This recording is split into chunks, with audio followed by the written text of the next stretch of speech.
Hola, buenos días a todos.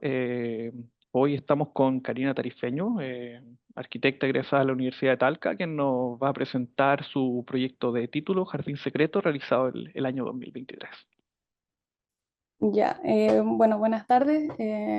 Gracias por la invitación también a Felipe y al profe Juan. Bueno, les voy a hacer una como breve presentación de lo que fue mi proyecto de título el año pasado. Eh, lo hice de la mano de Eduardo Aguirre en el proyecto de titulación. Eh, bueno, donde a partir de la idea de procesos que no deben estar, no deben ser estáticos ni completamente controlados, exploramos intervenciones en el entorno urbano donde se abrían posibilidades para la asociación vegetal. En este contexto, adoptamos referentes artísticos para construir elementos programáticos del proyecto, como Gilles Clement y Weinberger, quienes dejan a la naturaleza en gran medida su suerte, donde las malas hierbas se revalorizan y las especies gozan de libertad en los terrenos baldíos que han sido expulsadas de estos dominios urbanos. Estas malas hierbas no son más que una expresión de la vegetación anárquica que florece en ausencia de la intervención humana, experimentando una evolución impredecible y adaptándose de manera continua e inconstante al entorno circundante. Bueno, en cuanto al lugar, está situado en Talca, en la 7 Norte con 3 Oriente, en una esquina. Eh, Donde en el casco histórico de Talca abundan de este tipo de edificaciones en ruinas que por lo general se caracterizan por dos dimensiones, una interior y otra exterior, las cuales no necesariamente siempre se encuentran en diálogo. El proyecto aborda este diálogo entre dos realidades, lo que se percibe desde el exterior y los procesos que ocurren en su interior. En la búsqueda de un lugar para desarrollar este proyecto, encontramos esta casona ubicada en la esquina, que posterior al terremoto del 2010 quedó abandonado, desprovista de vida humana y desde entonces el derrumbe de sus muros permitió una continua transformación en el interior de esta casa y donde la naturaleza en poco tiempo terminó por conquistar el lugar. Consideramos que el proceso comenzó desde que la casa fue abandonada después del terremoto del 2010 y los procesos biológicos naturales empezaron a tomar lugar cuando el ser humano abandona este espacio y el adobe comienza a desprenderse y se convierte en un sustrato. El proyecto buscaba detonar estos procesos y potenciarlos, y para lograrlo fue necesario trabajar sembrando, trasplantando y germinando en el continuo de habitaciones del lugar. Posterior a esto se abrió, de acuerdo a la floración de las especies, en noviembre y diciembre, creando así un cotidiano en la gente que visitó el jardín. En cuanto a la historia del lugar, bueno, contarles que hicimos el levantamiento del lugar, todas las fachadas que podían dar cuenta del estado en que se encontraba esta casa después del terremoto, y también investigando un poco más y ahondando un poco en la historia de este lugar, encontramos esta crónica que escribió Daniela Sol, una vecina del sector, que se empezó a preguntar como por qué esta casa quedó en abandono y nunca más nadie se hizo cargo. Entonces hizo como una crítica un poco a los dueños y en realidad un poco en general a la ciudad, como qué estaba pasando con como con estas construcciones que estaban en ruinas y nadie se estaba haciendo cargo. El 7 de enero del 2023, un incendio, bueno, muy reciente, eh, is- eh, un incendio terminó con los últimos vestigios de lo que era la casona, eh, consumiendo lo poco y nada que iba quedando de esta casa ya, y también el desprendimiento de los muros, del desprendimiento de los muros, eh, el desprendimiento, perdón, es que se te ruido atrás. El desprendimiento de los muros hizo que aparecieran estas la construcción de la quincha, que fue como la estructura original de la casa, y también aparecieron diferentes como muebles que se ven ahí como en la imagen, que eran como los mobiliarios originales de la casa.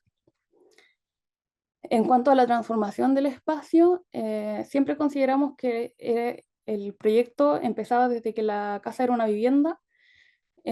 Como ven en la primera planta, que es la primera etapa, se reconstruyó en base al relato de Rómulo Tarola, que es el actual propietario de la casa, quien como en base a memorias iba relatando cuál eran las habitaciones, cuál era el baño, cuál era la cocina, y después ya en la etapa del abandono aparece este patio que yo desde el exterior no veía, pero una vez que tuve las llaves pude entrar y constatar y hacer el levantamiento de las especies que estaban en el interior.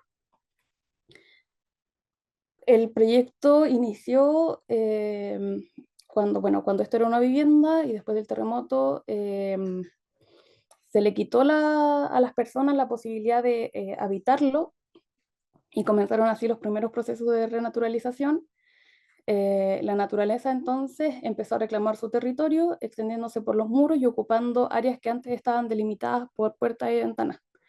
Después de 13 años surge una fase de transformación a la que llamamos ocupación o visita, con el propósito de potenciar los procesos naturales que ya estaban ocurriendo, sin perturbar ni arrasar ninguno de ellos. Y fue en ese punto donde nace el jardín secreto.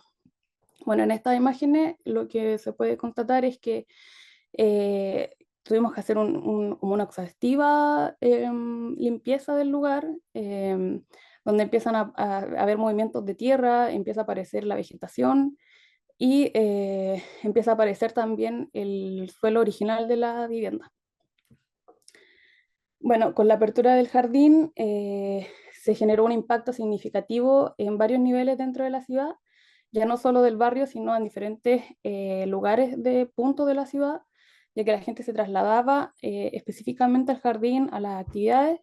Eh, la creación del jardín actuó como un punto focal de transformación en un entorno urbano que anteriormente estaba caracterizado por el abandono, y en el ámbito de barrio, el jardín se convirtió en un centro de actividad comunitaria y sirvió como un lugar de encuentro para vecinos de todas las edades, fomentando así la interacción social y el fortalecimiento de los lazos comunitarios. En cuanto a la vegetación, surge el término Sajón Garden, que significa recinto, concebido como un espacio cerrado, y allí surge la idea de diseñar un jardín con la premisa fundamental de promover formas de convivencia entre humanos y no humanos. La esencia de esta convivencia se materializa cuando el ser humano regresa al jardín y es capaz de detenerse y observar los procesos que ya están ocurriendo. Y el diseño de este jardín buscaba integrar elementos que fomentaran esta biodiversidad y el equilibrio ecológico, creando así un espacio donde todas las especies pudiéramos coexistir.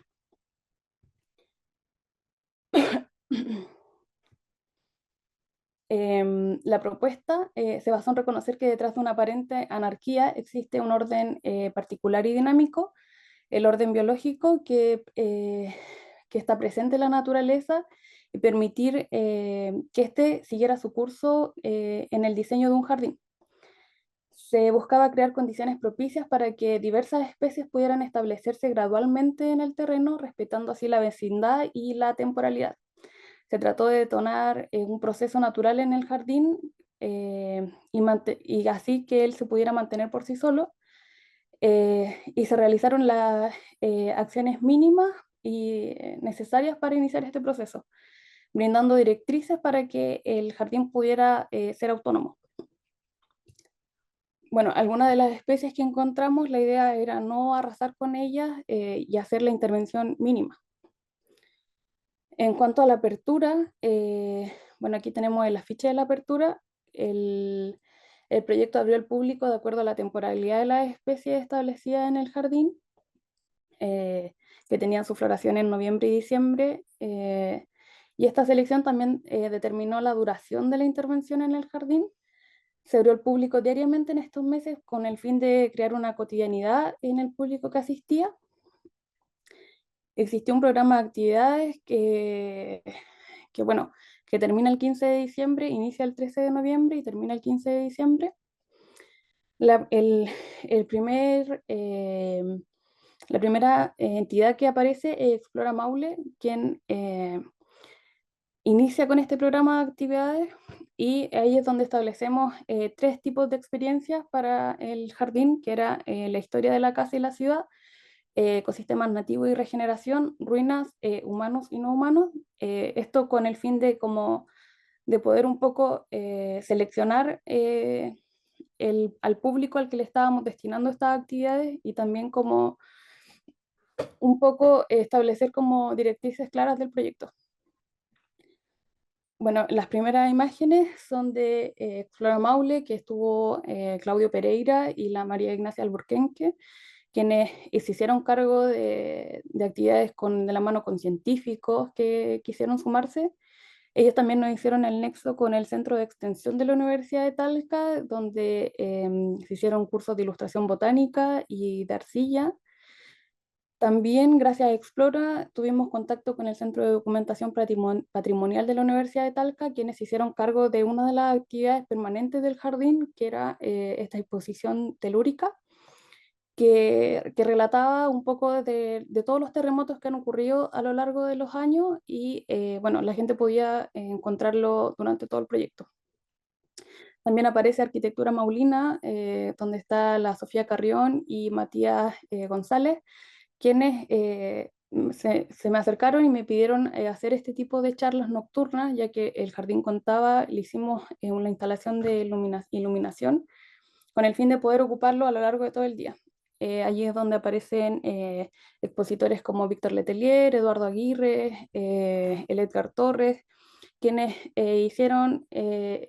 presentaron tres temas que eran patrimonio y vestigio, arquitectura y biología, tierra y futuro.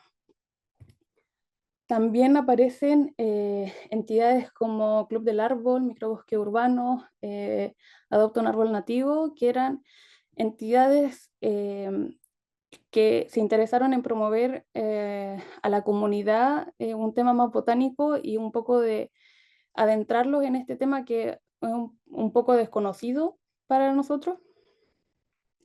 Y también, bueno, algunas actividades del proyecto se desarrollaron de manera orgánica. La gente que iba conociendo el lugar me iba pidiendo un espacio dentro de la agenda de las actividades. Entonces, bueno, vecinos del sector quisieron colaborar de manera espontánea, y esto permitió que el jardín se convirtiera no solo en un jardín, sino que en un espacio cultural. También aparece la Escuela de Música de la mano de Marcela Lillo y Felipe González, quienes también se interesaron en querer participar, llevaron la música al jardín, y también permitieron que alumnos de la Escuela de Música pudieran finalizar con un concierto, que ellos necesitaban ese espacio, o sea, necesitaban un espacio para autogestionar un concierto, y bueno, ahí gestionamos que el día del cierre ellos pudieran presentar ese concierto. Eh, bueno, cuando las actividades terminaron, las puertas del jardín se cerraron y las llaves fueron devueltas a su propietario. Las diversas especies que habitan este espacio continúan su crecimiento de acuerdo con su ciclo vital, siguiendo su proceso biológico sin la presencia de los visitantes. Actualmente la evolución del jardín es observable a través de sus ventanas, permitiéndonos ser testigos de cómo la vegetación se desarrolla de manera natural, sin intervención humana, y una vez más las personas se retiran para convertirse en unos meros espectadores, permitiendo que la naturaleza siga su curso, sin saber exactamente cómo evolucionarán las especies o qué depara el futuro para la vegetación e insectos que lo habitan. Y bueno, para terminar, me gustaría como leerles una frase que escribí al final de mi memoria, que creo que resume muy bien lo que fue el proyecto. Este proyecto perdurará en la memoria de aquellos que tuvieron la oportunidad de visitarlo, transformando la antigua casona abandonada en la esquina de 3 Oriente con 7 Norte en un recuerdo vivo y significativo. No será solo recordado como una estructura antigua, sino como un espacio que, por un tiempo, fue hogar de quienes no encontraban su lugar dentro de la ciudad. Bueno, eso. Ahí hay una foto de lo que fue la última actividad del jardín, que fue el día del cierre. Este concierto como autogestionado por estudiantes de la Escuela de Música. Muchas gracias, Karina, por compartir con nosotros tu proyecto. De nada.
Yo te voy a decir la verdad. Mi primo no puede venir.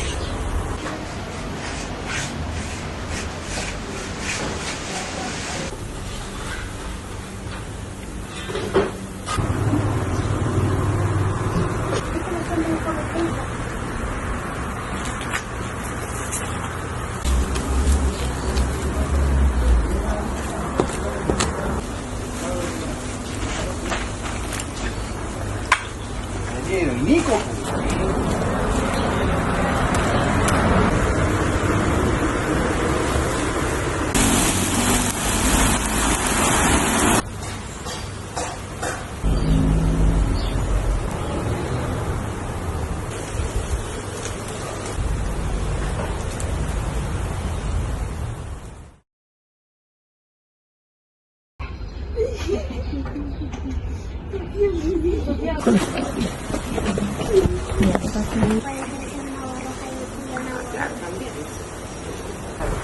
Como la clorofila. Pero si miramos aquí van a ver otros pigmentos. Sí. Está protegido con la cajita. Le digo yo que le pongan a la cajita porque no toca la teatro. Se me cayeron los dos. Sí, teatro. Hay que girar los dados. Miremos los dados.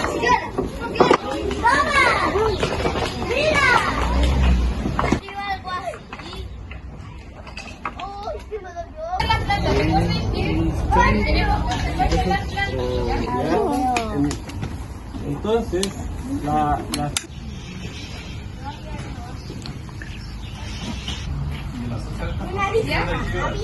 Estamos saludando. Buena. Somos de Corea. Pigmentación. Se arrancó, se escondió ahí. Por ahí.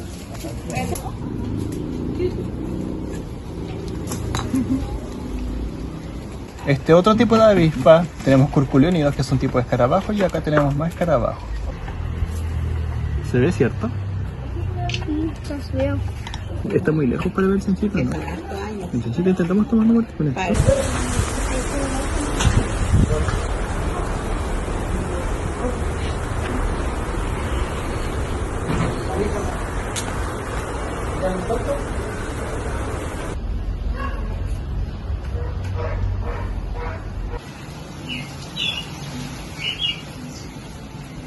Aquí el centro de plantas nativas que antes en la atmósfera hacen que quede el calor adentro. Nosotros tenemos la cultura, ¿no? Sí, es fácil de cultivar. ¿Quién se anima a responder que eso no se puede mezclar? Sí, se puede mezclar.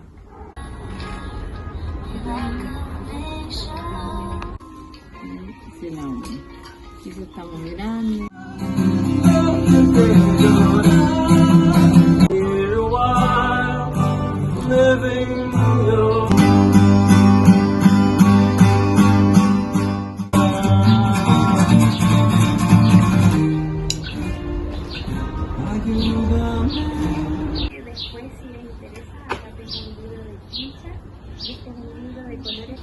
sacaron diferentes colores de allá del Valle de Rancagua y crearon